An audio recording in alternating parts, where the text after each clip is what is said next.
Hello, 13th jurors. Thank you for reporting to jury duty. Brandy Churchwell here, and this is your recap of everything you missed from the stepmom murder trial. Letecia Stauch is currently on trial for the murder of her 11-year-old stepson, Gannon. So this is everything you missed from day 5. So the next section is going to be kind of difficult. It goes over the autopsy, and I'm not going to get very graphic, but it is a sensitive topic, especially with it being an 11-year-old. So if you want to skip this part, then fast forward about 2 minutes. Now, the first witness of the day was the medical examiner, Dr. Susan Ignacio. This one was difficult to sit through. It gave us some insight into the terrifying last moments of Gannon's life. Dr. Ignacio testified that Gannon suffered 18 sharp force injuries, including some to the chest, the back, the arms, the hands, back shoulder. Some of these were defensive wounds, which leads her to believe that this was probably the first part of the attack, since Gannon was still trying to defend himself. She said that there were also 4 lacerations from blunt force trauma to the head. It actually was so severe it caused skull fractures, and these were pre-mortem, so he was still alive when he suffered these injuries. Finally, there was 1 gunshot wound that entered the left side of the jaw, hit his vertebrae, and it was recovered in the muscle tissue in the back of the head. Now, the doctor also went over Gannon's toxicology report. There was apparently Tylenol and hydrocodone in his system. Now, hydrocodone metabolizes out of your system in about 12 hours, which means he had to have taken it closer to the time of his death. But that's not something that's common to find in an 11-year-old. It's a controlled substance. After this testimony, they called Al Stauch back up to the stand, and we find out that he actually had a prescription for this from a woodworking injury where he hurt his finger. He said he didn't take it all. There was some left over, and whatever was left over in that bottle was hidden in the drawer beside his bed. He said he'd never given anything like that to Gannon, but the only people who knew where it was were him and Letecia. The next up is Special Agent Andrew Cohen. Now, we find out that Agent Cohen was in charge of wiretaps on Letecia's phone. He tells us that she kind of tried to avoid some of that by stopping at Walmart and getting a different phone, that she used a different name to register, but they were still able to track it. Now, they play a few recordings, and we find out that Letecia actually contacted fakepolygraphs.com and submitted questions trying to get fake polygraph results to prove her innocence when it comes to the murder of Gannon. Now, she called and she's talking to the representative there because she didn't get her results. The representative tells her that they can't send her the results. The management has blocked it because they don't actually do the fake polygraphs for anything that involves illegal activity. She calls back and she tries to say, oh, it wasn't about illegal activity. It was just about infidelity. I don't even know what you're talking about. So it looks like she's already kind of trying to cover her tracks. Now, we also find out that at the time this is going on, there's also recordings where she's telling Al that she passed a polygraph and that she cleared her name. Next up is an evidence tech. It's crime lab specialist Christina Cervantes. Now, she testifies that she received multiple calls from what appeared to be Letecia, pretending to be Harley, asking to get her items from the evidence lab. Now, she said, as she was pretending to be Harley, they played a recording, and she said that she needs her book bag and her homework so she can get her Chromebook. And then she slips up and says she's a flight attendant, so she can't work without everything. Now, Christina did say that obviously that kind of stood out to her a little bit, because if she's doing homework and she's that young, she probably wouldn't be a flight attendant. The next 2 witnesses are Detective Michael Bauman and Sergeant Kurt Smith. They both came and testified that they pulled Cellbrite reports from various cell phones from the family. So the next witness is Detective Christina Perry. Now, Detective Perry gives the jury a summary of her involvement in the case.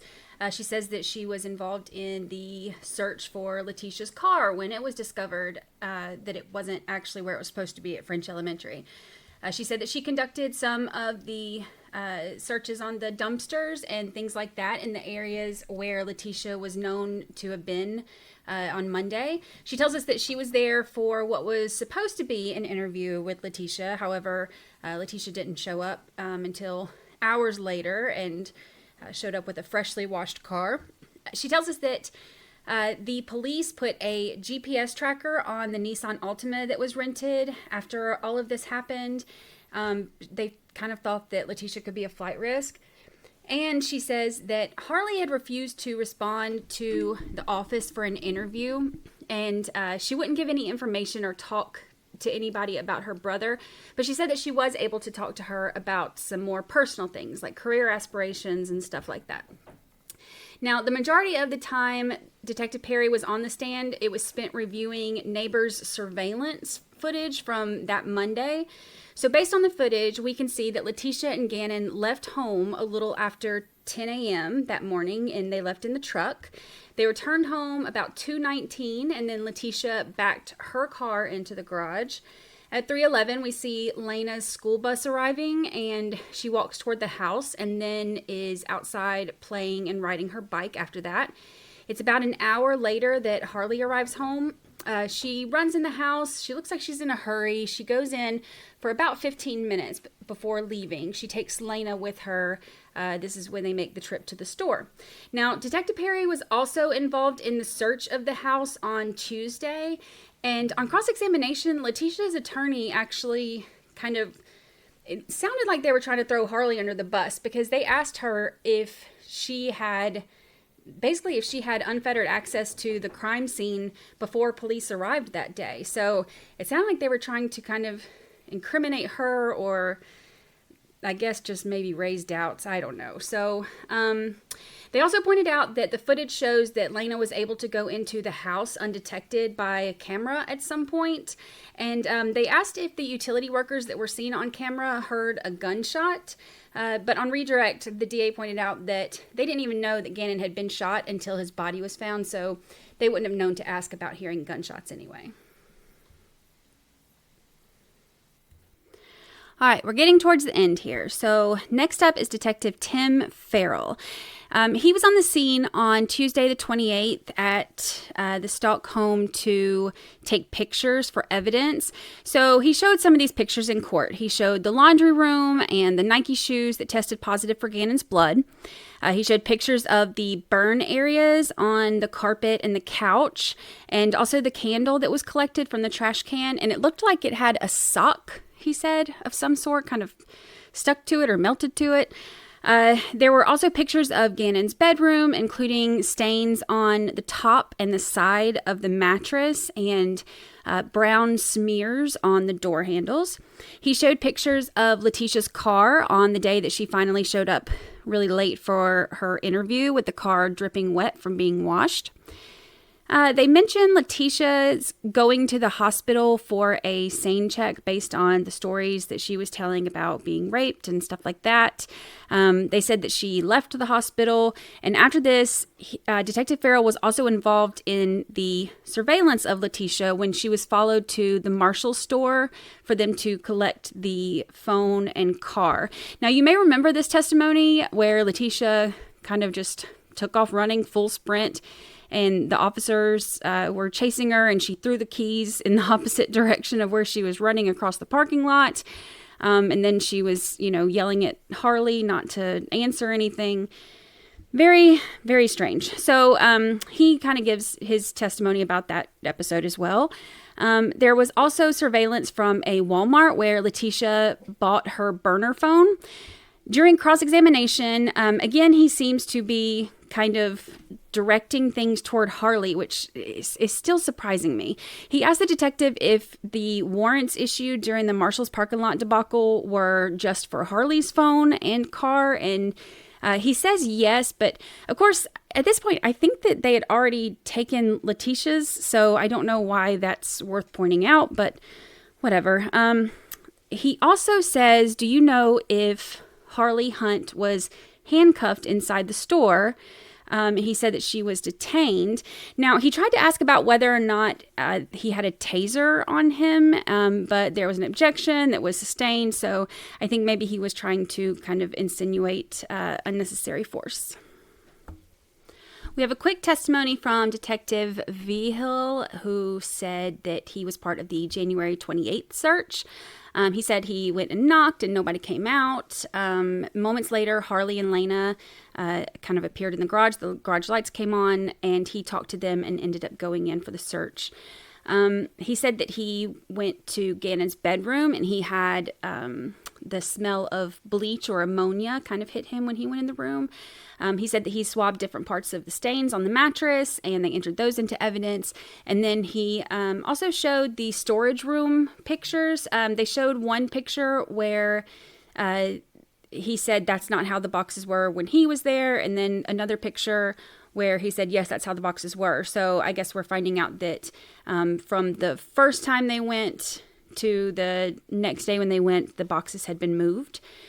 And then the final witness of the day. This is a reporter with CBS 4. His name is Spencer Wilson. Now, he was reporting on the search in the neighborhood. He's local to where Letecia is.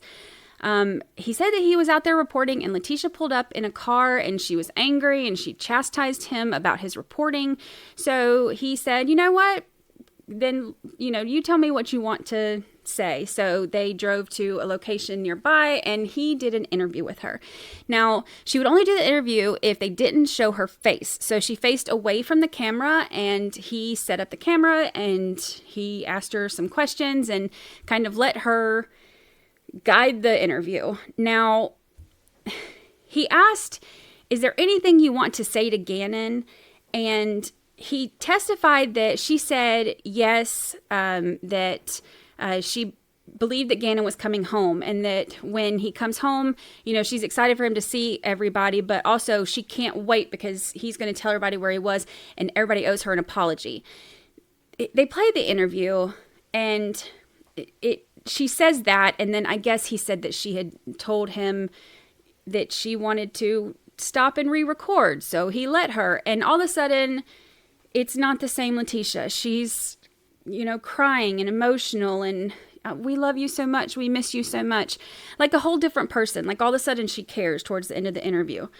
Now, the entire interview was strange to say the least. So I went back and counted and I think she said either Gannon or he or like referred to Gannon in some way about 27 times. Now she said I or me or my about 120 times.